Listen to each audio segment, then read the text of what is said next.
Hello and welcome to How to Be an Icon. I am Jared Jones. I'm joined by Donna Cameron. You're always joined by me. I sure am. How the devil are you? I'm really good. We've just been to New York. We have. It feels like so long since we last did this, even though It does, yeah. even though really it wasn't. It was about 2 weeks ago when we did our last episode, recording wise. For you, it was last week. You heard it all last week, but it just feels like such a long time. A lot's happened in the past 2 weeks. Oh, it was wonderful. I love New York. Yeah, New York. What would your review be of? Big, innit? It's really big. It's really, really big. There's a lot going on. I'm excited by all of it. Your alcohol laws are strange. Yeah, so first of all, everything in America is huge. Like like the cars are massive. That the building sounds so quaint. It does. Because we're British and we go, oh my God, it's so big. Yeah, but like all of our cars seem so dinky. Our little Fiat 500s and our Peugeot 208s, they're all like so small and European. Whereas like everyone's driving a big truck. Everyone's driving like a big vehicle with big wheels. We got into a car that I described like someone's living room. It really was. Like there was more legroom in that car than there was on the plane. You could rent that car out in London for about $4,000 a month, to live in. Like, oh yeah, like it's bigger than many apartments, and you could share it with like 4 other people. Like it's, But yeah, no, your alcohol laws are weird. We had the thing of, because we are drunks, we like to walk around with a little bevy in hand, and it's very European. It's very to fun. Just have like a small drink. Yeah. Well, first of all, the mistake there is that there are no small drinks. Everything comes in a massive can. They're huge. Oh, it's almost a liter of White Claw. Yeah, which is too much. Which is 3 British cans. Like it's way too much for one can. But like you go around, but obviously you can't carry it out in the open because that's like bad for some reason. So they give you a little brown paper bag to put it in. And everyone asks you whether you're buying it to take home, whether you are clearly buying it to go out. They will always ask you in a bodega, do you want a brown paper bag? And you go, yeah, I do want a brown paper bag. Because we both go, oh, I guess that is the custom. That's what you do here. That's what you do as the Romans do, So we did have the little brown paper bag. We had our drinks in there. And it's so charming. Oh, it's so charming, except that everyone looks at you like you are a social leper. Like you are, like everyone gives you the dirtiest look. Everyone like judges you so immediately. Now, I will say that there are some times where that was advantageous. We went down to Little Italy and there was a bunch of... No one outside of those restaurants wanted anything to do with us. Yeah, they do the very European thing of like standing outside the restaurant being like, oh, come in, like have a look at our menu, come in, table for 2, like, they really like try and drag you in there. And we saw a lot of people getting got by that, but we had 2 brown paper bags in hand, so it's like everyone's like, no, I don't want to deal with those people. I don't want you in my restaurant. So, all right. people just don't seem to bother you as much. Yes. But they do also like really talk down to you a little bit. We were in our hotel where there was... we were clearly guests in the hotel because you had to use your key to get into the lift. Yeah. There was no way that we could have just stumbled in here. Yeah, so... to the 5th floor. Our hotel had like a lot of events on. Like the whole time we were there was like a pool party on the first day, which was kind of wild. Like that was weird. You've come off a like 7-hour flight and there's just people just like partying around. They had like weddings and stuff. They had a prom one night. But yeah, we got to our lift and there is a woman dressed in like a nice gown. She's there for a wedding and she's there with a man who works for the hotel, who is escorting her up to the place where it is. And they are like chatting, all like, they're all like having fun and stuff. And they see us there with these brown paper bags in hand. And they immediately go super solemn, like, yeah, it's a lovely night tonight. Yeah.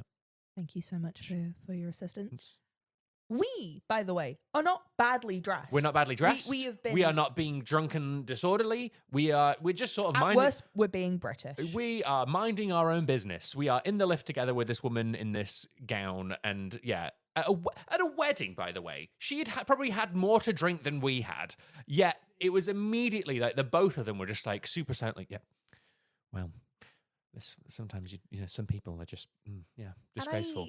I think the most interesting thing is that we then contacted 2 American friends of ours who both said basically the same thing of, yeah, you look like drunks. And we're like, okay, I understand that this is a shame-based system. That doesn't work when you're British and you don't care. Yeah, exactly. Because we just kept going, look at the size of this beverage. Yeah. We just never got over how big the can was. Yeah, and the weird thing is as well is that like people were like, oh, well, you just tip it into another can, and it's like, but why? What's the point? They gave me a bag. The bag was free. The bag's free, and the bag does the same thing. I guess it's the fact that people don't know that you're drinking. Again, it's a weird shame-based system. But then I also tried this, and the look I received from a woman as I poured my White Claw into a Dunkin' cup. You need to do it. You need to do it in secret, though. You can't do it out in the open. This is the other thing we learned about New York. No alleys. No alleys. No. Actually, fun fact: if you see an alley in a film in New York, no, you didn't. It was filmed in Chicago. Yeah, there are none. That is correct. Yeah, there are no alleys. There is literally like nowhere to like go be nefarious. Yeah. The other fun thing though about our trip that we had was that we kind of accidentally sort of did a bit of a podcast tour without realizing that we'd done this. I was gonna act like we intended to do this, and this was the thing all along. But no. Yeah. Do you know what? It's a little nicer if we. Well, it was just sort of by accident because like we went to the Museum of Moving Images, which I'd highly recommend anyone to go to. Incredible, and also if you check with their website, there are times you can go in for free. Yeah, there are. We almost ended up paying quite a lot of money for that. Yeah, no, it was an amazing time. We went there because they had the Muppets are on display there, so you get to meet the Muppets, and it's really fun. You get to see Kermit and Piggy and all the other Muppets, and it's just a really really nice exhibition. So we sort of wandered around there, and then they've got other things from other films and TV past. We didn't realize though that they had an exhibition on about the Mission Impossible franchise. So we go upstairs and there's all this Mission Impossible stuff and like Tom Cruise things. And you're like, oh, wow, that's kind of crazy that that's just sort of happened. A really like in-depth exhibition as well about like each of the films, like the props, the processes of it. Like I am not the biggest Mission Impossible fan, but it was really interesting to see all of those because they have a lot of costumes as well. Yes, all the costumes, and they've got like all the thing that I did find very fun was obviously the big part of Mission Impossible is all the stunts that Tom Cruise does. That's hard to get across. Yes. In like a display form, because you just sort of see a mannequin being suspended above like a floor, and then like a bike being suspended in the air with a mannequin on it, and it's like it looks a little silly, but it is. Mannequin. Yeah, but it doesn't really convey the grandeur of what he was trying to achieve. Yeah, like seeing a mannequin hanging on the side of a plane that's not moving doesn't quite have the same impact as seeing a real man doing it. Was great to walk into a museum and hear our favorite clip. Movies, popcorn. Movies, popcorn. We love it. We love it. We met Miss Piggy. We met Miss Piggy as well. So she was very busy. I understand the environment she was working in. She wasn't really able to give us an interview. If you check our Instagram, you can see some photos of her. She is looking wonderful. As always. Do you know what I'm going to say in person? I don't think she has had work done. No, I don't think she has either. And meeting Big Bird nearly made me cry. He's really big. He's a massive bird. He's a massive bird. And then the other thing that we did that was sort of tangentially related was that we went and saw The Picture of Dorian Gray on Broadway with Sarah Snook, which from Succession. Oh my goodness. Which we were not planning on doing. My sister messaged me to be like, oh, you should go see that. And it was like, it's a bit expensive. You know, it's Broadway. You were a bit unsure about seeing a Broadway show. Yeah, I'm not a theatre man. That's not really my bag. I am. Yeah, you are. You're a theatre nerd. I'm a little theatre child. But then we watched every TV show that we watched. She was on, being like, please see this. Every late night show, like shilling it. Yeah, please see this show, please. So we were like, all right, fair. And the thing that really got me on it was the fact that she was like, I play every character. She plays like over 20 characters. But yeah, so I was like, all right, you've got me. You've got my attention. And because the other thing as well is like, oh, she's acting alongside herself, and there's like projection, and there's like, you know, recordings and stuff. And she's like, yeah, I have to do it all in time to make it happen. There's a live camera crew. Yeah, there's a live camera crew. And I was like, all right, I'll go. We'll see this because I'm intrigued by it.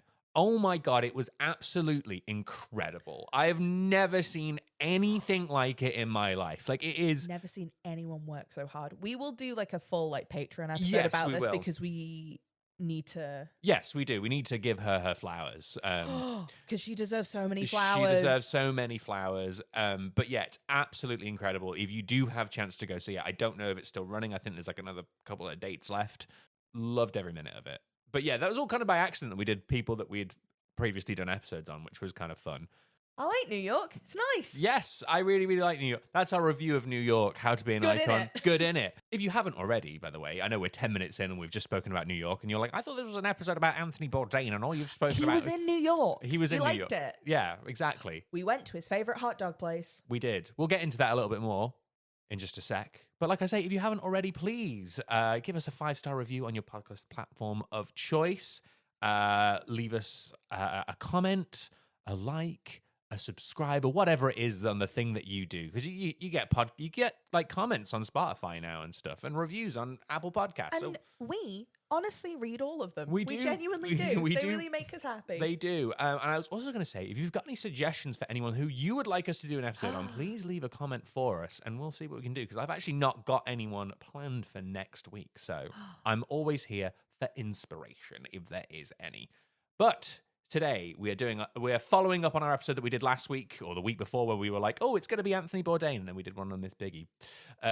This time, actually Anthony Bourdain. For realsies this time. For realsies. So I'm very excited about this. I have not done this one. This is a your week one, but I love Anthony Bourdain. We're both very in on this one. Yeah, I kind of sort of started watching Parts Unknown like after he died.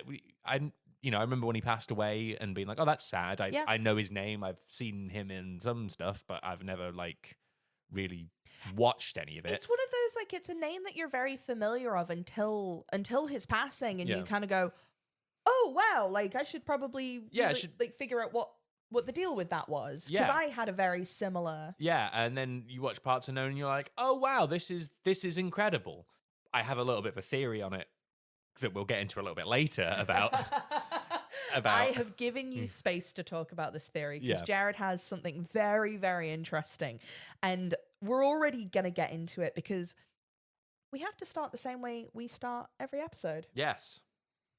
What do you think was Anthony Bourdain's favorite drink? So if I had to hazard a guess, I would say a room temperature beer, bordering on like hot, like it's been out in the sun for too long. Oh, okay. I think... So you're very, very close. You're not spot on. Mm-hmm. I actually have a list of 10. Okay.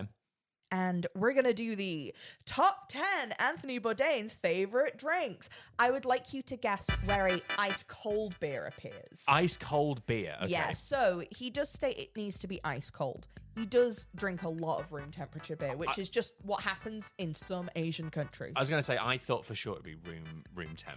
Here's the thing, though. When you get a really cold one, that's true. Oh, that it's is true. So different. So, coming in at number 10, a Bloody Mary. Yeah, I can see that. You know, he's hungover constantly, so that would constantly. Make, so that would make Mary sense. Does fix that. A lime Ricky. I don't know a lime Ricky. The Ricky is a highball made from gin or bourbon, lime juice, and carbonated water. Oh, okay. Yeah. A Burgundy wine. Okay. I'm not as about that. You and I have tried red wine. We have. Not for me. It's not for me. And you're going to hear this and think, oh, you're so unrefined. I have tried many red wines from many countries in many things. Yeah. It makes me immediately very ill. Yeah. Gives me a banging headache. Yeah. And I just don't like how it tastes. Yeah. No, I'm with Love you on cooking that. with it. It's good to cook with, yeah. Loved a Manhattan. Oh. Number 7. Perfect. Love that. Coming in at number 6, a Scottish whiskey. Okay, bit peaty, but you know, not my favourite. It's not ours. What's your whiskey preference? I like a Japanese whiskey, or I like a bourbon. Is the other thing that I'm really about. As we're recording, we actually have a very nice bottle of a Taiwanese whiskey called Kavalan. We do. We've not opened it yet. Great stuff. Coming in at number 5, a dry gin martini. I can see him being about that. That's full of alcohol, so you know. we're going to see this a few more times. Number 4, a Caipirinha. Oh, nice. Yeah, love that. Yeah. One of my favorite cocktails. It's like rum. There's a specific type of rum. It's like quite cheap, like I think Brazilian normally rum that they do it with. And then a bunch of lime and a bunch of sugar, and it's just mashed all up in there, and a bunch of ice. Delicious. Oh, perfect on a beach. Yep. Number 3, a bodega coffee served in a cardboard cup. Specifically from New York. He makes such a point that he loves like crappy coffee. Yeah, I mean there is definitely an element of that, because like, we did have a few cups of like hot brown liquid. And yeah, there is something to that. So I did lament to you actually that I was very upset that we didn't get a coffee in the blue and white like Greek themed cups, because they're kind of a dying breed in the city, and I saw one on the floor. Yeah. And I did not see any in any of the stores. Number 2, an ice cold beer. Okay, yep. Fair enough. And number 1, a Negroni. Boo. Not for me. Absolutely not. I believe he actually likes Negronis, though, yeah, and not I don't like think the movement that we had. Yeah, he's not like one of the girlies who goes, yeah, I love a Negroni. So, well, that was fun. That's a fun top 10. Yeah, I thought you'd like that. Yep. Which one are you ordering? Caipirinha. I want a Manhattan. But yeah, let's jump in. We have Anthony Bourdain, born on June 25th, 1956. American celebrity chef, author, and a travel documentarian. You just have to do the... Yep. So he grew up really, really comfortably in a very like middle class, like post-war American family. Yep. He had a dad who worked for Columbia Records. Ooh, fun. I know, he talks about in Kitchen Confidential, a book I will refer to several times because I read it for this and it's really good. Yep. He just growing up could get any record he wanted from his parents, you know. Yeah, that is fun. Yeah, you know. Just the coolest kid everyone knew. And his mother worked for the New York Times. Oh, also fun. Yeah. He makes this point of like the biggest crime they committed against him was just like loving him too much. They were just like very good parents. Well, that's sweet. You know, many of these that we start off with is like, here's a tragic backstory and why they became famous. No, you don't really get many people who on this show that we ever have like, they had a great childhood, they had a lovely time. Like, you know, you don't really get much of that. So that's quite nice that we've got one that's like that. No, and we'll see this as we go on. He is consistently very honest about the fact that everything that goes wrong in his life is his fault. Oh, good. But his parents were like really into food. Again, they had like the money to travel, and they were massive Francophiles. Because his dad was American French. That would make sense with a name like Bourdain. Yeah, exactly. And they took him and his brother on vacation to France, and they were kind of like between 10 and 7 at the time, and they were that age where they were just kind of bitching about everything. Yeah. He makes the point like the butter tastes like cheese, and like the bread's not right. And his parents just get to the point one day of going, fine, you stay in the car while we go to this restaurant because we don't want to hear you bitch about it. Yeah.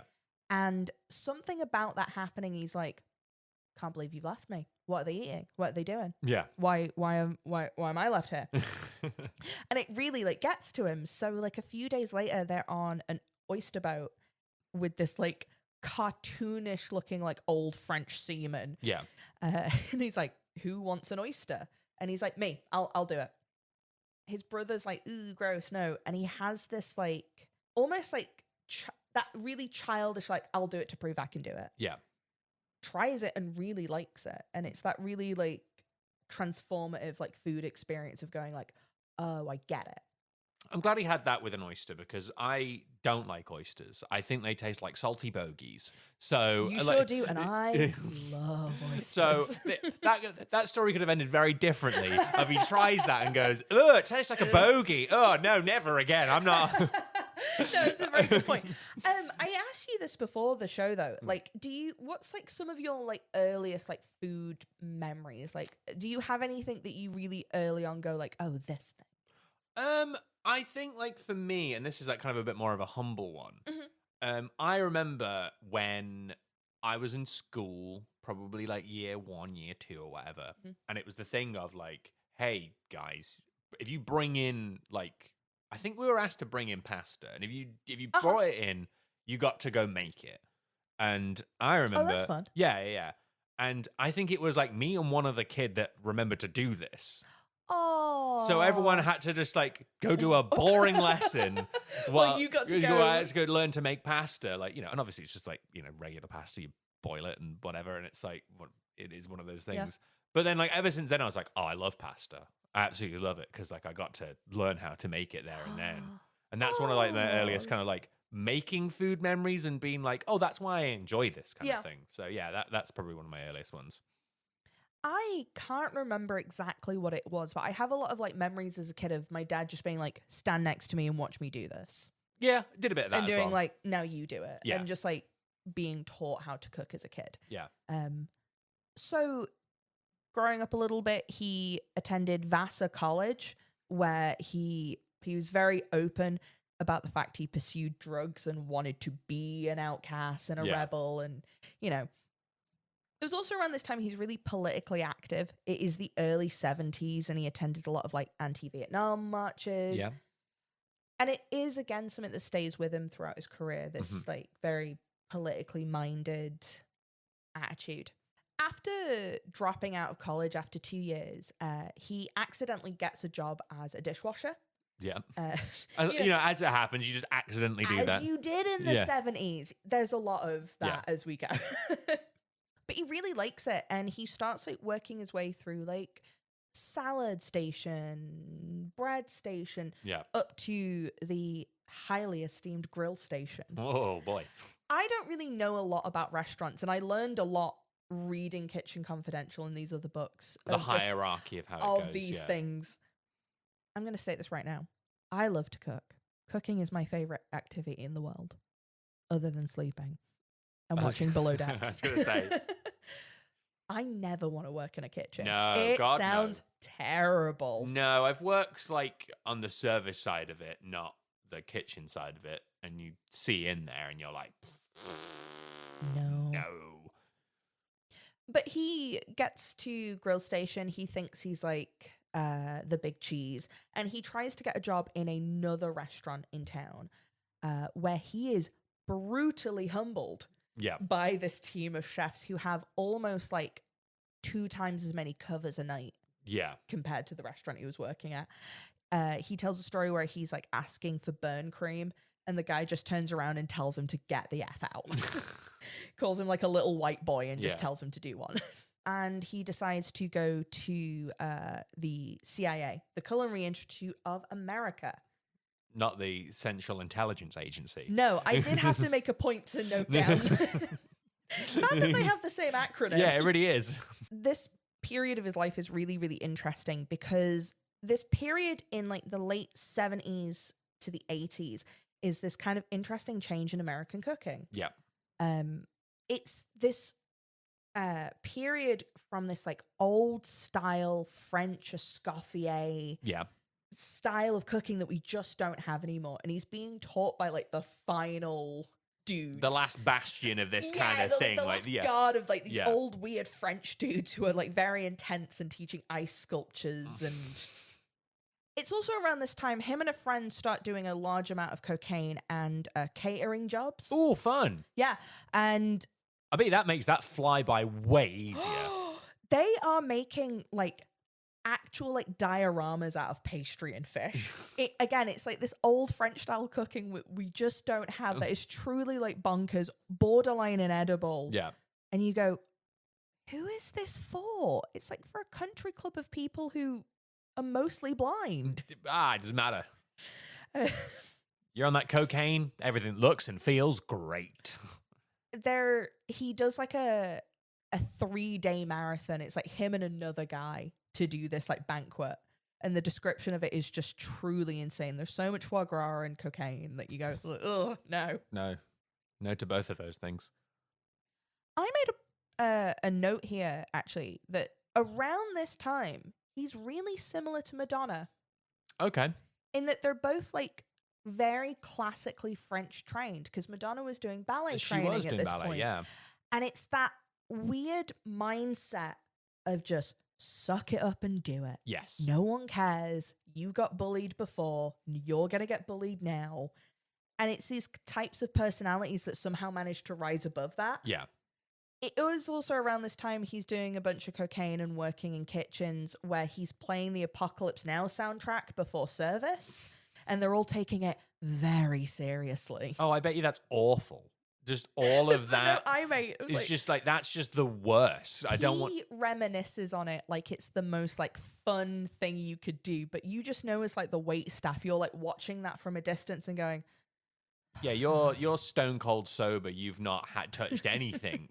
And you're seeing this, like, you know what Anthony Bourdain looks like. He's, like, you know, in the 70s, like a madman, just like going around, clearly on cocaine, probably slapping some people, you know, probably being. He was never like physically violent, but he would call you every slur possible. Yeah, and just because he's not hitting people doesn't mean that no one else is getting hit in that. Like, oh yeah, other people are getting hit. Other people are absolutely getting hit. And everyone else is also calling him slurs. Yeah. And you're just like, this is just bad. I don't want to be. I just like, just ding the bell when the food's done. But until then, I'm just going to be out the back. I'm not dealing with this. All of these like coked up dudes are screaming at each other about how this like herb crusted lamb is the most important thing in the world. And you're going, I'm like just serving wine to rich people to like pay my rent. Yeah. He is developing like a heroin problem and a various like other substance issues around this time. In the oral history, Bourdain and Stories by Laurie Wolver, which is an amazing book I recommend, it was written after his passing, his brother makes this really interesting observation. His brother basically talks about it and is like, I always thought it was fake. I always thought it was an affectation. I always thought it was a thing he did to like prove a point. What, heroin? Yeah, basically. It's like he's spite taking heroin? Kind of, yeah. It's like he never felt it was like really sincere. He wasn't doing it for the love of the game. That he started because that's what you did to be cool. Okay. Yeah. All right. Yeah, no, sorry. Because the way you're saying it there of being like yeah, I could be a great chef and do smack watch. Yeah, like he's not doing it because he like. He's not doing it for the love of the game. You know, yeah. I can't wait till we get onto. We will get onto someone eventually. Oh, absolutely.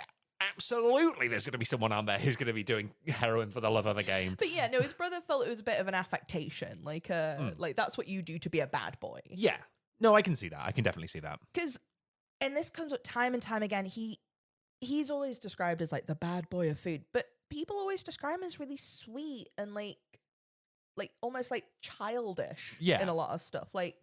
He also talks really candidly in a lot of his books about his drug problems, and he never refers to it as an illness, rather as a decision he made. Okay. Which again kind of ties back into the thing that his brother said of like just going, oh, I want to do that. Yeah. I think, and like, you know, obviously drug addiction is a, you know, big problem and stuff. But this is a comedy podcast. And this is a comedy podcast, so we're not going to go too deep into it. But I know like with some things with addiction, like some people just have an easier time being able to come off of something when they kind of rationalize it to themselves in that kind of way. Yeah. So that does make sense. And I'm not saying that that's the only way, but or that it's not. There is definitely some people who just have that like, oh, I'm done with this. Yeah, there 100% is that is just like how some people operate. Yeah. Moving on to the 80s, he's doing on the side a bit of fiction writing, submitting unsolicited manuscripts to various magazines, one of which is the Lower East Side magazine called Between C and D. He submits a piece about a chef trying to purchase heroin in New York. Who could it be? Oh, I wrote down, his work has never been described as fantastical. You know, write things about what you know. What do I know? What do I know? Yeah, taking that very literally. And then in 1995, he released his first novel, Bone in the Throat. Sorry, that's very immature of me. This is the description I wanted you to read, because it's a... All is not well at the Dreadnought Grill. The chef has a smack habit. The owner has been set up by the FBI, and in the midst of this, sous chef Tommy is trying to do his job. As depraved as it is hilarious, Anthony Bourdain's first novel is a street smart spiced with drugged up savvy foul-mouthed feds and salty mob speak. With a cast of unforgettables like the hitman who covers himself in cling film to avoid leaving fingerprints, and a plot more twisted than a plate of spaghetti, bone in the throat, rocks through the streets of Manhattan at a blistering pace. That was... Thank you so much. That's beautiful.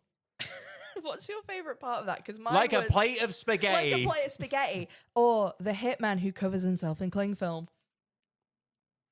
So you're telling me that this man was on cocaine in the 80s? Yes. That's crazy. I know. That's so crazy to think that a man who worked in a restaurant... Who then went home and wrote a detective novel. That sounds like that. Yeah. Was on cocaine. That's insane. I know. That's crazy. I don't believe it. I know. Well, he followed it up in 1997 with Gone Bamboo that has an equally stupid synopsis. But this time it's in the Caribbean. Oh, fun.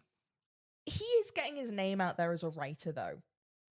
Both of those books do not sell well. They only sell well now because people go, oh my God, it's an Anthony Bourdain book. That's shocking to me that the description that I just read did not lead to a prosperous fiction novel writing career. You remember when I said that his mum worked for the New York Times? Yes. Well, she was an editor at this point, and she might have helped him get an article published. Now, everything I could find was did not connect the two.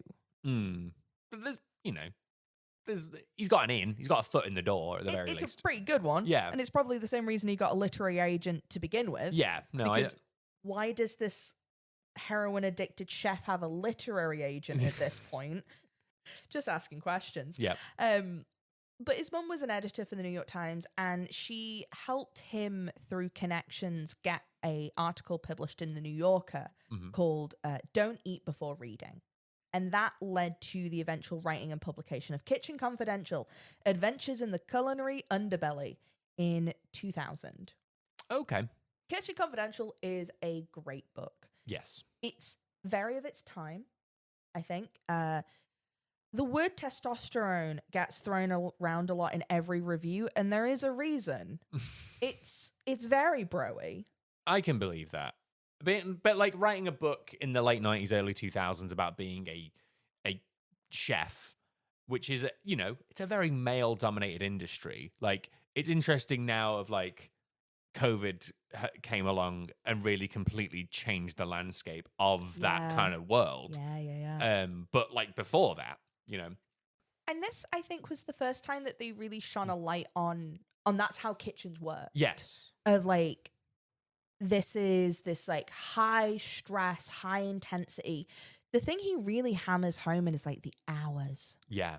Some of them are 14, 15 hour days. Yeah. Running up and down stairs, bending up, standing up, bending over, running back and forth. It's really intense work for the most part, not a lot of reward. Yeah, it's not great money for a lot, And something he does do in Kitchen Confidential that really hadn't been done before is that he, in almost every chapter, is championing Spanish-speaking immigrants. Yeah. In the US food industry. Mm-hmm. He is they are the smartest, the hardest working. There is no American food industry without them. Yes. And let's be real, every other Western country does not have a food industry without immigrants. Makes a really nice point that I like that chefs are craftsmen, not artists. Yeah, no, I can definitely see that. And there's also this restaurants are gross. The two most famous ones being never order fish on a Monday, because fish deliveries are typically on Tuesdays. Oh, okay, so that's the end of the week. Yeah. And bread often gets reused between customers. Oh, so it'll be if it's not eaten, they'll just move it around because they're trying to constantly lower their overheads. Yeah. He later goes back and goes, that's not always true. I'm sorry. I'm sick of getting emails about it, because he then got every restaurant being ever. No, we don't do that. Yeah, no. I can believe that. Again, I've worked in restaurants.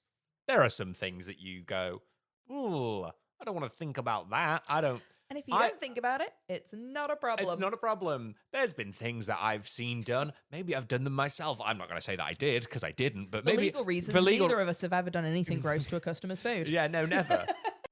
So after the publication of Kitchen Confidential, he just carries on working in kitchens.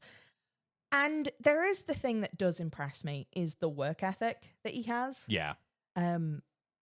He talks about it like all the way through his life. He just wakes up at 5 a.m. Oh. Because that was the time that he would wake up for one restaurant job that he had. Oh, and you just have to be like, he has this thing of like, doesn't matter if you're sick, if you're dying, like, just go to work. Yeah. Not an attitude I endorse. No. But one that I do have a little bit of just like, just get it done. It's one of those weird ones where I'm like, I understand people who have that attitude and stuff of being like, oh yeah, you got to power through, and like, there's an element of that. I do it for myself, not for anyone else. Yeah, I think that's it. Of like, and also being sick is one of those things where I'm like, no, don't come in for my benefit, because you're not benefiting me. Yeah, I don't need you. You looking awful and being sick and sneezing everywhere, especially in a kitchen, it does nothing for me. Leave, yeah. After Kitchen Confidential, he does a single segment on the Food Network, which at this time is, for more intents and purposes, just like public access television. Yeah. It is a disgusting studio. There's no food standards. He's like, what is this? Why am I here? Mm-hmm. But in doing so, he decides that maybe he could get a TV show. And the restaurant he's working for at the time sends him to Tokyo to work and do a little bit of like assistance for their sister restaurant. Okay. Yeah. And this is the first time he like travels to Asia. Yeah. And he loves Tokyo. The first time he travels, he goes to all the fish markets. He's taken to all like the little tiny bars with like 3 seats. Again, it's like early 90s Tokyo, which is quite different to the Tokyo he goes to in Parts Unknown that he hates. Yes.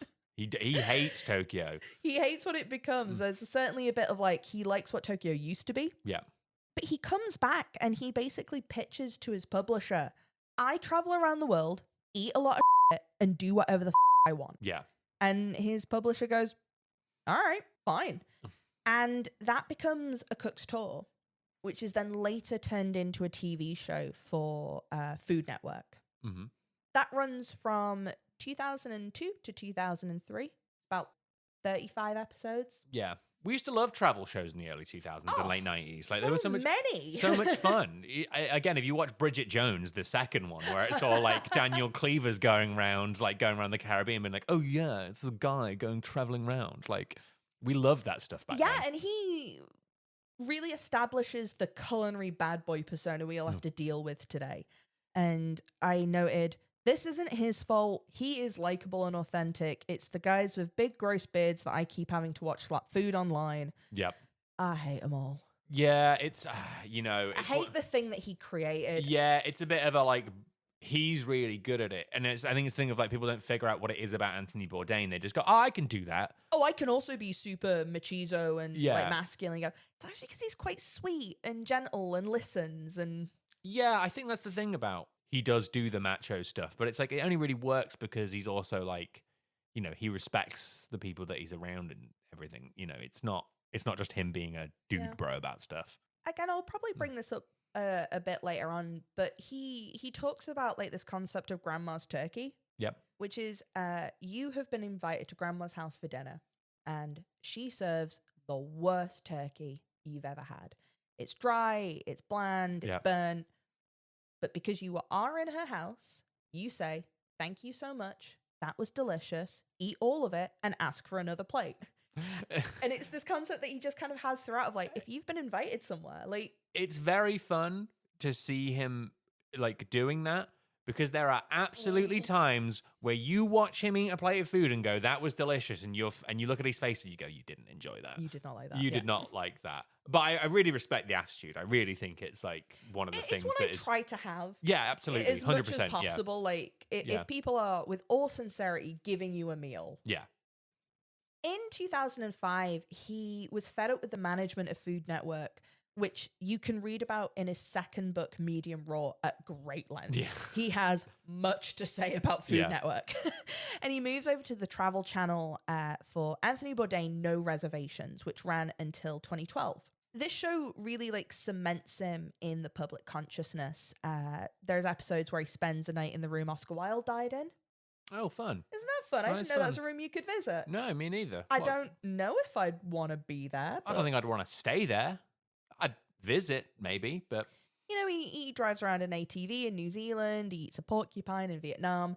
But it's in July of 2006, while him and his crew are filming in Beirut, when the Israel-Lebanon conflict breaks out. Oh, interesting, yeah. Yeah, this episode is quite hard to find. It's not on YouTube. I ended up finding it in parts on Dailymotion. No, you found it in a legal streaming platform that legally has it. That's definitely legal and not in any way at all illegal, you know? Cut all of that. No, we're leaving that in. That's fine. Like, if you don't put it up anywhere, I can't watch it. Yeah, that's true. It's fair. This episode's really interesting because it's a mix of them trying to just finish the episode. Yeah. Of being like, here's this restaurant. But you can also like hear outside everything that's going on. Yeah. And it's also like some of the earliest footage of the conflict.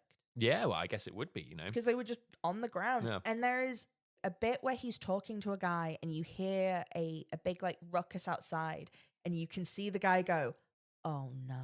Yeah. And he like, you can see in the back of his head, he knew what had happened. And no one else quite had put it together. Yeah.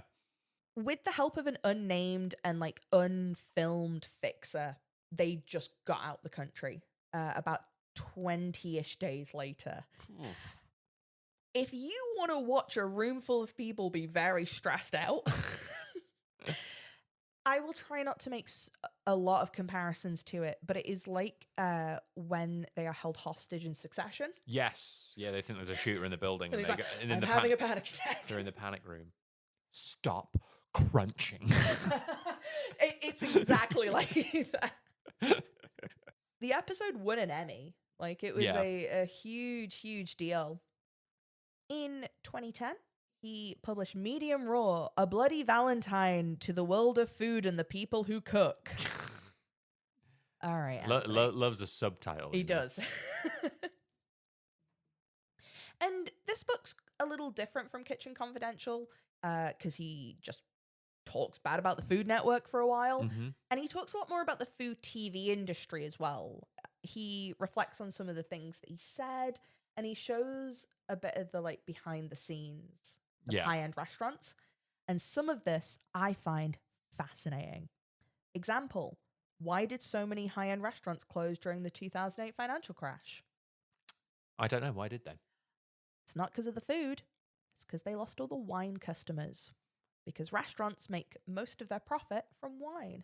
Yeah, I mean, like wine and drinks is like a big... It's definitely a big markup on a lot of that. And in those Michelin star restaurants as well, the wine markup is even higher. So they used to have people coming in spending 20 grand a night on wine.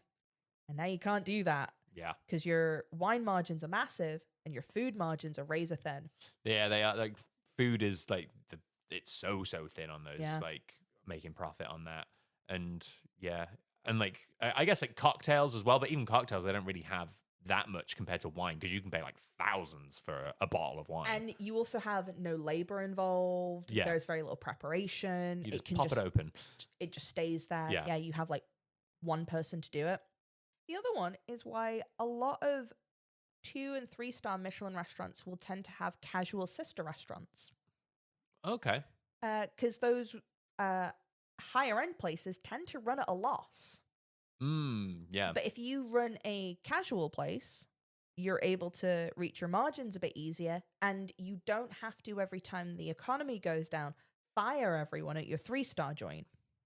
Oh, you can split the difference. I'm thinking of a lot of places around here that have like sister locations and sister restaurants. And they're all casual. And they are all casual. Yeah. So that is interesting. Yeah, that's quite fun. That's an interesting. I didn't realize that, but it's things like that are genuinely like, didn't Didn't know that. Fun little food things. So if food is a thing that interests you as an industry, really recommend it. Medium Raw, though, is really personal compared to Kitchen Confidential. Kitchen Confidential is very candid. He's like very honest, but he's not very personal. You know, he talks a lot about his drug issues. He talks about his marriage falling apart and how he spent like a good 3 months trying to kill himself in the Caribbean. Oh. Just like driving home and being like, Jesus, take the wheel. He also like goes back and apologizes for some things that he talks about in Kitchen Confidential. Like, oh, I shouldn't have said this about this person. Yeah, I mean, that's fair, you know. There's a lot of maturity that comes to it. He is still spiteful. I can see that, you know. But, you know, he also, very importantly, talks about the gentrification of beef burgers. Okay. And I want to myth bust to our listeners the Wagyu Kobe beef burger. Yeah, I mean, funny enough, we were having this conversation kind of apropos of nothing whilst walking around New York of being like, I can't be doing with like a high-end gourmet hot dog. I don't want it. Because it's kind of antithetical to what like the thing is. Having said that, though, M&S do posh dogs and they're really good. So the thing about Wagyu beef is actual, like, if you close your eyes and you think of that beef with like the big white fat crayon lines, it's about a 40 to 60 lean to fat ratio. And I'm about that. It's bred to be that, to be cooked as steak and be delicious. Yeah, I would really, really, really enjoy that. Yes, absolutely. Most, like, conventional wisdom tells us that the lean to fat ratio for a burger is 80 to 20. Yeah, you don't want too much fat because then it becomes really greasy. Yeah, so basically you're either at best making like inedible, like oily splats on the grill. Yeah. Or at worst, you're lying to people. Yeah. And this is where I'd like to shoehorn in my blue jean man opinion. It is not Anthony Bourdain's fault that we have 30-pound no-side burger places. No, absolutely not. He didn't do enough to stop it. Yeah, I think that were he still around, because I think when he passed away in like 2016, that was when we were starting to see the rise of that. That's where that's like sort of creeping in quite like a bit. Every single one of these like limp turd smash burger with their unseasoned fries with the upcharge for the truffle and they're called like daddy burgers with a side of fry. I don't want it. But because I mentioned blue jean men. Yeah. Jared has a wonderful opinion. So I was going to get onto this when we got onto Parts Unknown about blue jean men, but I'm guessing it's all around. We're all around this sort of time. So he's deep in the gene. Yeah, he's deep in the gene at this point. So we were watching, sort of in preparation for this episode, watching Parts Unknown, which is absolutely great. I can't remember where it was, but it was some remote part of the world. It always is. And he's there, and I was sort of had the sort of thought independently of like, ooh, this Parts Unknown is quite similar to some of like the Top Gear specials that they did, you know, where they go to a remote part of the world and they, you know, explore the culture in a way through a lens of a certain thing. So, you know, Top Gear, it's like through cars, like you go to Botswana, what car can you buy? Like a cheap car. How would you, how do you navigate through there and stuff? And Anthony Bourdain, again, it's all through the lens of food. What do local people eat? What do, what do they drink? What do they drink? Where are they hanging out? Yeah, what's the art? Yeah, what's the whole thing of that? And obviously, I think Anthony Bourdain is way more respectful than Jeremy Clarkson on Top Gear is. Like, it's important to include. It's important to note that, but the bones of the thing is pretty similar. And then I was like, "Oh, I wonder if Jeremy Clarkson and Anthony Bourdain ever like interacted in any way." And unfortunately, they didn't. They just had one interaction on Twitter. That's the only thing I could ever find about this. But I was like, they're quite similar men. And then it's like, oh, they love a pair of crisp blue jeans. They love a cold beer. They love a cold beer. They've got real opinions on things that are like they're both very progressive in some senses, yet so old school in other ways that you're like, I don't understand how these two things can like coexist. How are you both so progressive and so regressive at the same time? Yeah. Like, I imagine they have a lot of opinions on music of like, yeah, you know, I think people should be able to express themselves and play whatever they want. However, this new stuff's trash. It's absolute garbage. But they've both got like really intense, like, communist views, but also will like make jokes about pronouns. Yeah, exactly. they absolutely like they love anything that's got a guitar in it. Oh, we talk about the theme tune to Parts Unknown quite a lot. Yeah, it's a very skippable theme tune. Oh my god, it's so skippable. I absolutely cannot be doing with it. And I don't want to hear the emails about it. I know. I just don't like it. I don't like it either. And then it was like, we're trying to think of what is a blue jean man? How do you distill it down? And I think we came to the conclusion that you've got to be very passionate about something. One thing in particular that you are super passionate about. You've got to have a lot of opinions on everything else. Mm-hmm. And they may be progressive, they may be regressive, and you just got to spin the wheel on what. You're excited about new things, but you also like how things used to be. Yeah, it's a lot of that. A lot of, I love the future, but the past is way better. Yeah. Like, you know, and other blue jean men that we came up with, so Anthony Bourdain, Jeremy Clarkson, Quentin Tarantino, such a blue jean man. Mm-hmm. He's got so many. And you don't have to be wearing blue jeans to bleed. You don't have to wear blue. The other thing that they all have in common, and this is very important, they have the concept of, look at her. Look at her. Which leads us into our final one, Hideo Kojima. Hideo Kojima, creator of the Metal Gear Solid series. Yeah. Oh, yeah. He's super well read. He loves video games. He's so like... Loves cinema. Loves all of that. He does love a big pair of tits, and he goes, look at her. Look at her ass. All of those men have said something to the effect. They've all said the term, look at her ass. Look at that. Don't get many of them to the pound. You know, they've said all of those things. Like, and that's the thing of being a blue jean man, is like you can be progressive, you can be like super, you know, super forward, but at the end of the day, you're going to see a nice pair of legs and a nice pair of tits, and you're going to go, whoa, look at that. Oh, that's a lot. Tap your mate on the chest and go, look at that. That's a lot for a Monday morning, that.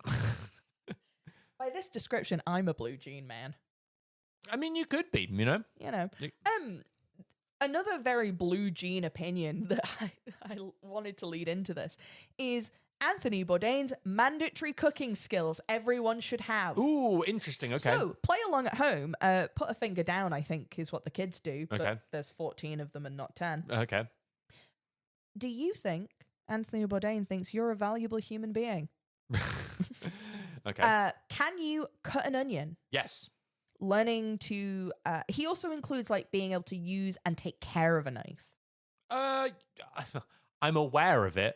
How often I do it is a different question altogether. Yeah, I don't sharpen my knives anywhere near as much as I should. No. And like, it's that thing as when you do it, you're like, oh, it does make a difference. It is good. Can you make an omelette? Yes. You're very good at making it. You're significantly better than I am. I love making an omelette. Roast a chicken. Yep. Same. Make great roast chicken. Yep. Cook a steak. Yep. Cooking vegetables properly.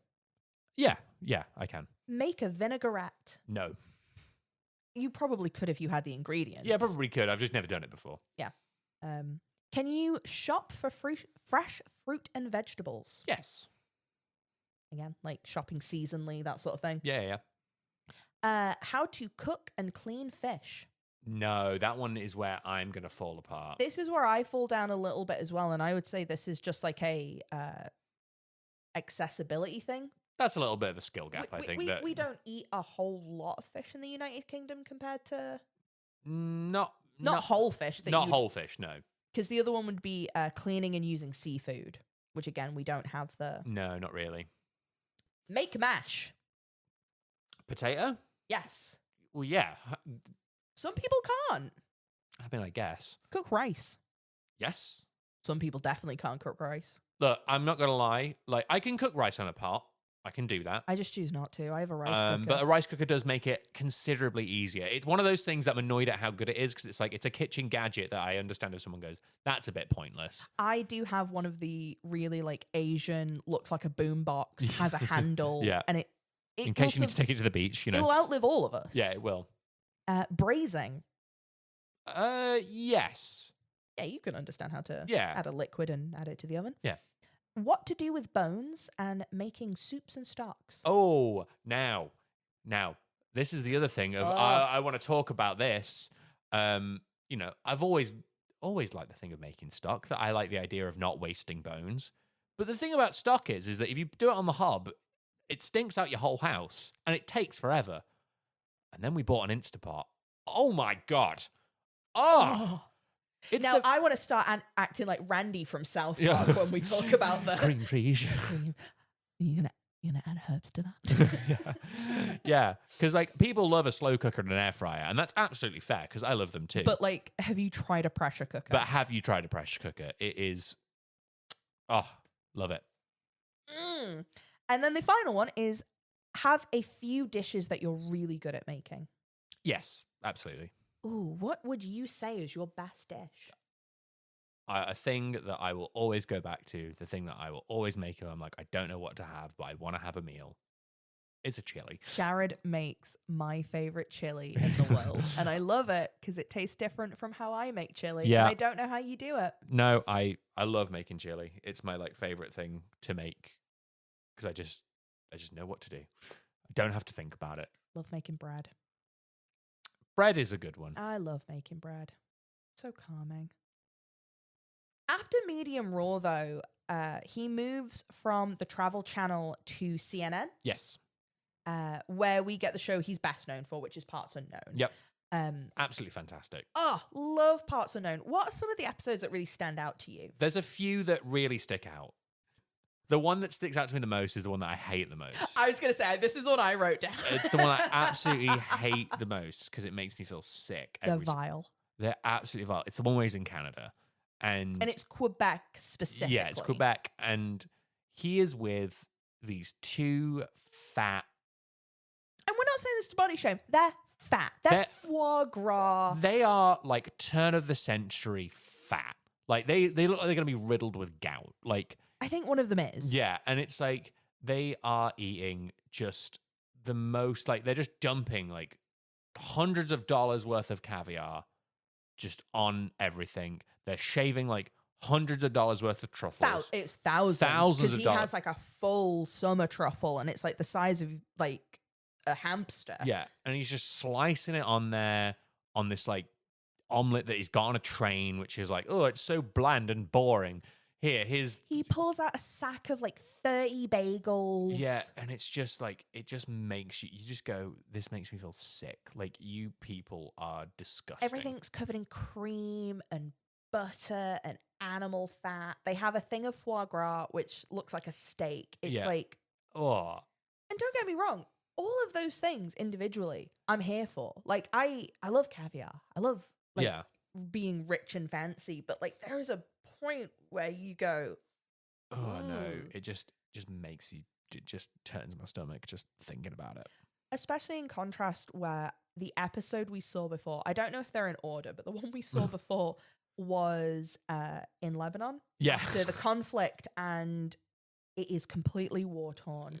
There are groups of people who are kind of come together because they're the only people that are around after the bombing, and they're having a barbecue on the beach, and they have like these tiny bits of meat, and they're really like celebratory, and they're like praising God for what they have and just like how important this meal is. And you can see that Anthony Bourdain is like really moved by it to see like this connection, and it cuts to this comical, this fat portly Canadian drinking about a pint of port. Yeah, just disgusting. The show's really good though. The show is incredible. Most of the time it's like people being very humble and being like, this is why food connects us and stuff. I didn't particularly like the episode that much, but it is fun watching him and Nigella Lawson in a pub drinking Guinness. Oh, but you mentioned something that leads me into my next segment perfectly. Did Anthony Bourdain like this TV chef or not? Nigella Lawson. He loved Nigella Lawson. Adored Nigella Lawson. Yeah. In the oral history that I mentioned earlier, she actually has a chapter in it. She talks about him. She's like almost crying as she's reading it. It's really hard to listen to. Aww. I know, it's really sad. But he attended a dinner where he was sat next to her in London, and he just like made fun of her all night. He just like teased her, and she thought it was so funny that they became really good friends. He does in that episode of Parts Unknown, however, he states that Nigella Lawson taught Britain how to cook. Where's the disrespect to Delia Smith? So this is the problem. The disrespect. Let's be having you. Delia Smith did in fact teach Britain how to cook. She sure did. Nigella taught us how to be naughty. Oh, of course she did. Oh, God, how naughty. Just love eating cheese out of the fridge with your bare hands. Oh, so naughty. Microwave. Love Nigella Lawson. Could talk about her all day. What do you think he thinks of Gordon Ramsay? That's an interesting one.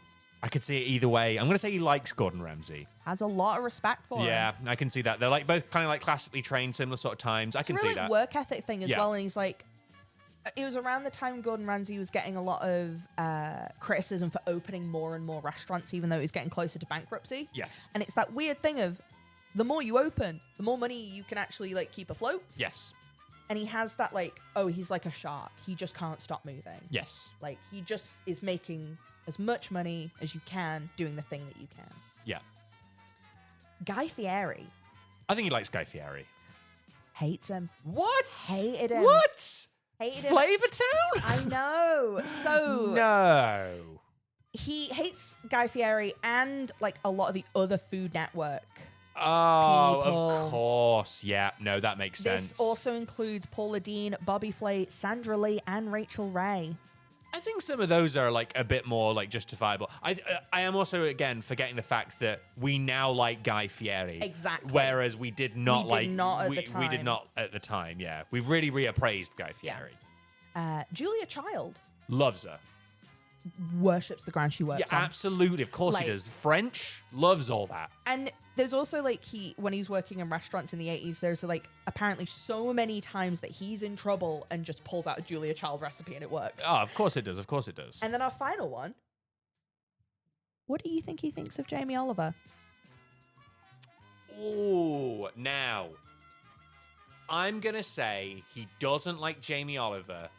And again, I think he's going to be a little bit ahead of the curve on this one because people don't like Jamie Oliver now because they go, well, yeah, you have this whole healthy eating thing, but you don't really provide a solution for like working people. So I would have to agree with you. I'm having to go at the time of publishing of Medium Raw. He has a lot of respect for Jamie Oliver. Oh, okay. I can see that too. At that point of time, yeah. And I will have to admit, this has made me reevaluate my opinion on Jamie Oliver. What? Now, hear me out.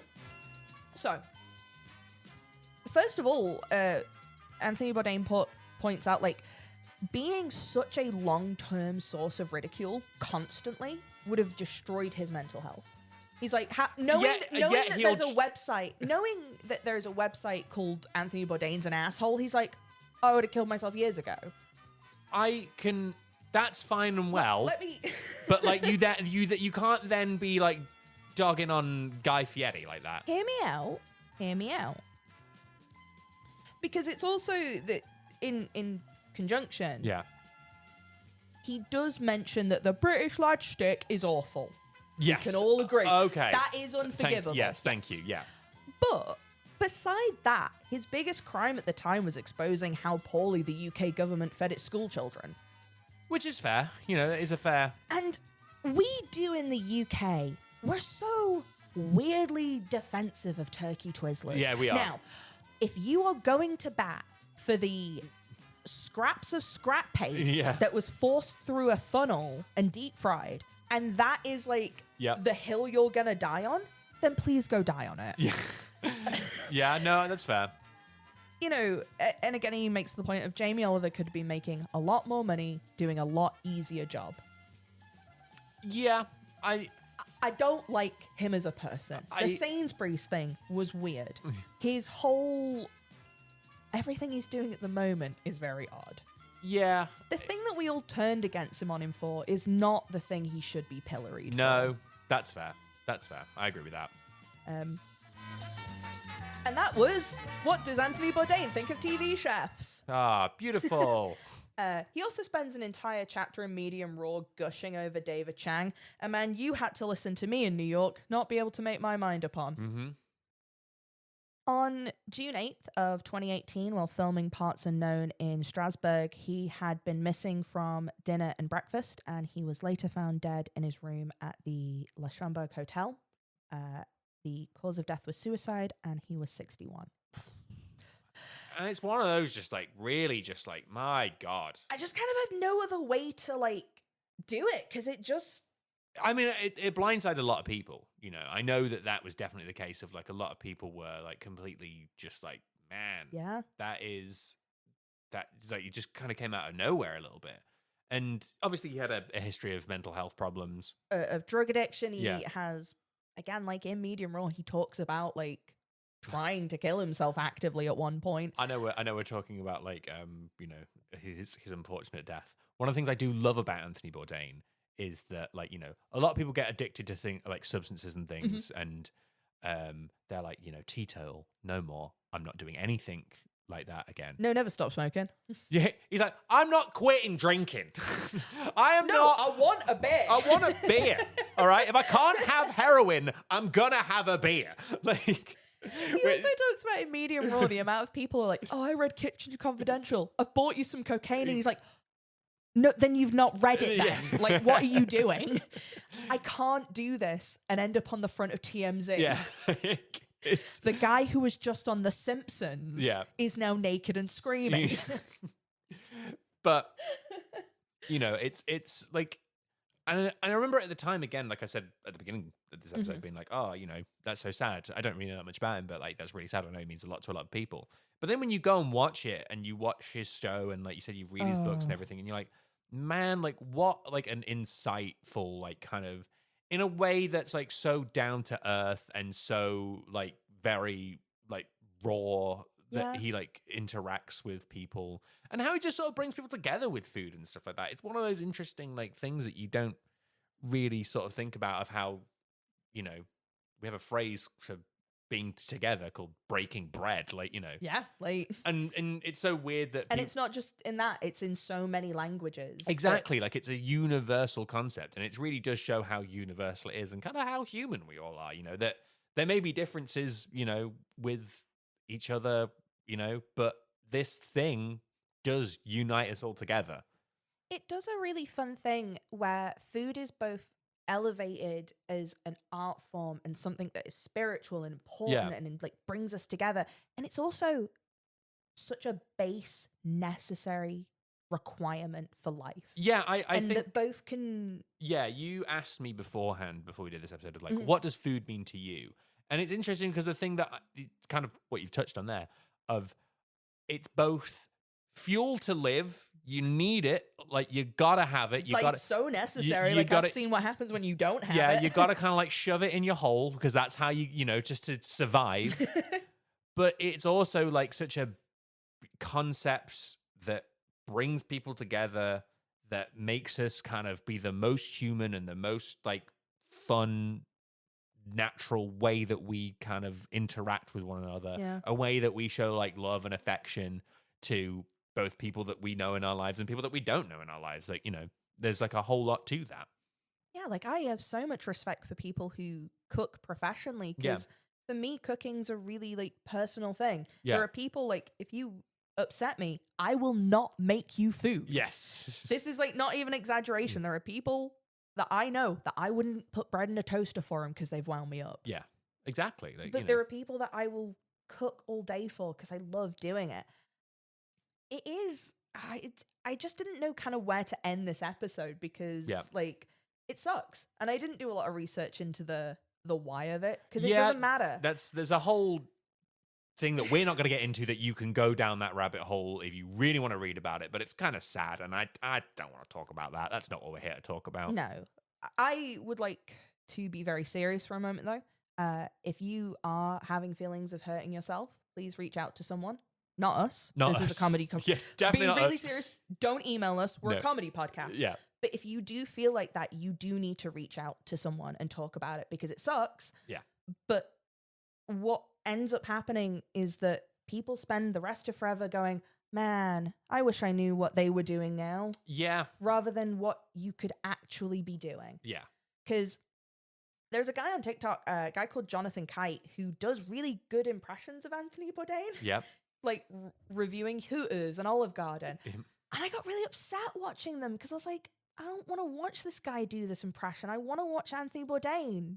Yeah, and again, like we've said before about like COVID and stuff like that, it'd be really interesting to know what he would have thought of the like change in the food industry because of that. Exactly. Would he have like experienced some of that, of being like, oh, maybe, you know, reevaluate kind of things? You don't know. To see how food changes because of TikTok. Yeah. We didn't get the real thing of like hands and pans. Yeah.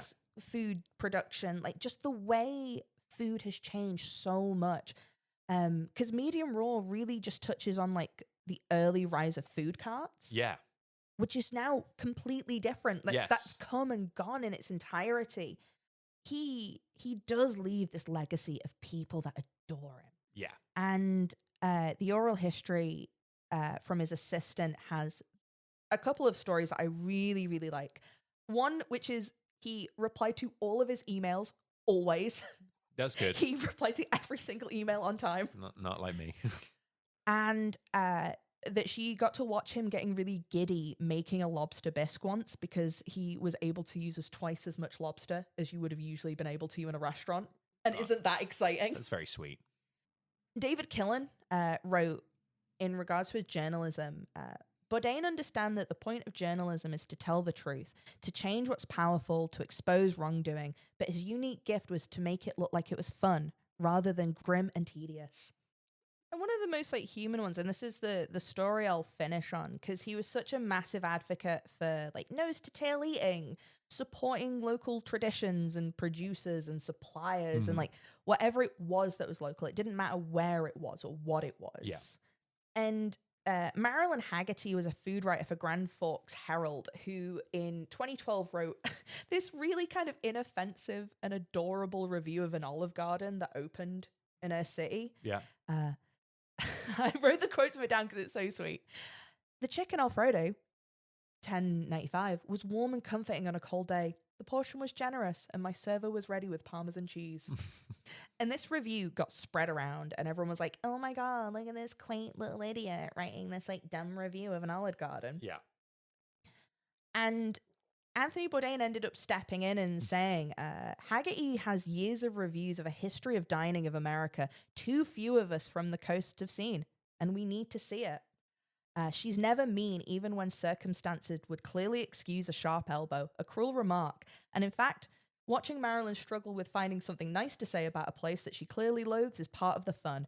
She is unfailingly a good neighbor and a good citizen, and then an entertainer. Yeah. Which is like such a sweet and humble view of like, oh yeah, why are we making fun of this woman? Yeah. And I think it's the thing I always take away from it. And I've definitely said this to you personally. I'm not better than it. No, absolutely not. We could have gone to New York and spent thousands on food. We could have gone to every big name restaurant that is on every fancy list. Yeah. Do I think I would have got as much from it as the joy I had from holding that giant pizza box? Yeah. No. No, exactly. So my lessons for being an icon: first, don't kill yourself. That's a good one. Yeah, don't do We're that. always going to go with that. Yeah. Don't do it. And the second one changed a little bit in writing this script. Okay. And that is, be brave and ask for stuff. And I realize that sounds really reductive and really simple, but he asked for a job in a restaurant and got it. He asked for a place in a New Yorker article and got it. He asked for a TV show. Yeah. Sometimes you just have to ask for experiences, ask for directions, ask for the best place to get a beer. Yeah. Like, just go actually ask someone.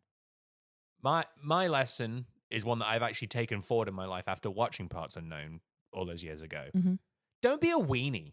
Don't be a weenie. Don't be a weenie about food. This is like a real. This is going back to New York, which I don't want to like keep hampering on about. Though we went to New York, guys. We went to America. It was really cool. But so when we were there, you ate something that I didn't eat, and it's bothered me since. Right? Okay, go on. You got yourself a Slim Jim, and you said it was disgusting. You said it was one of the. You said it was gross. You said it was like a pepperami with less meat in it. No, I said it was a pepperami if God wasn't involved. Yeah. And I went, no, I'm gonna pass on that. I don't want to bite. I also, by the way, really enjoyed it. Like, let's not get it twisted. I loved it. And I know I wouldn't have enjoyed it. No, and I also was not in the mood for it right there and then. But it has bothered me since that I didn't try it. Because I'm like, I see Slim Jims all the time. I am like so aware of them. And I'm like, I could have tried one. I could have tried a little bit of one. And I didn't. And it is one of those things that I'm like, that's really wound me up.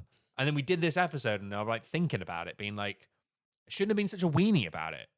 Doesn't matter if I didn't want it at the time. I'm never going to try one again. You know, I'm probably not going to like it. And that's the worst thing that you're ever going to happen is that you're going to have a dry piece of food and you're going to go, I don't like it. And then you're never going to eat it again. Yeah, that is it. Like, you try it. Yeah. You don't have to like it. You don't have to like it. You do have to try it. I know a thing for myself, especially through traveling, is not liking a food in and of itself is a valuable experience. Yes, absolutely. You learn that you don't like a thing. Or you learn to order it better. Yeah, like, exactly. You know, from it. And again, I've had the other end of that experience of being like going and having like a tasting menu and being like, oh, I actually really like this thing that I didn't think I'd enjoy, you know? Yeah. Scallops. I love scallops. I didn't think I'd enjoy them because I don't really like fish that much, but I love scallops, you know? That's one of those things. So don't be a weenie that's my lesson. And to wrap us up, I'm going to quote a little bit of a paraphrase from the end of Medium Raw, which is, be good at what you do, take pride in what you do, and remember, we survived, we did a good job, and we're here. And that's Anthony Bourdain, everyone. Well, that's what we did for this episode. We survived, and we did a pretty good job. Oh, and if you want some Foley, we have Anthony Bourdain's favorite sandwich, which is mortadella cheese on a pretzel bun. It's supposed to be like a Kaiser bun, but you can't get them in the UK. So we went with the pretzel bun. So we went with like the funnest bun I could find. Fun bun. Fun bun. And I'm going to take a big bite of this out now. Well, while you do that, please, please give this episode a review, a like, 5 stars. Please leave us a comment. And like I say, if you've got anyone that you want us to do, any icons that you have in mind that you're like, oh, this person, please. Show's falling apart. Please. Please leave us a comment with it down below. We'd much appreciate it. Like I said, we don't know who the next person is, so... But thank you so much for listening. Thank you so much for subscribing. Find us on Instagram. Find us on Twitter. Yeah. Send us an email. Let us know what you think. And drive home safe, y'all. Drive home safe.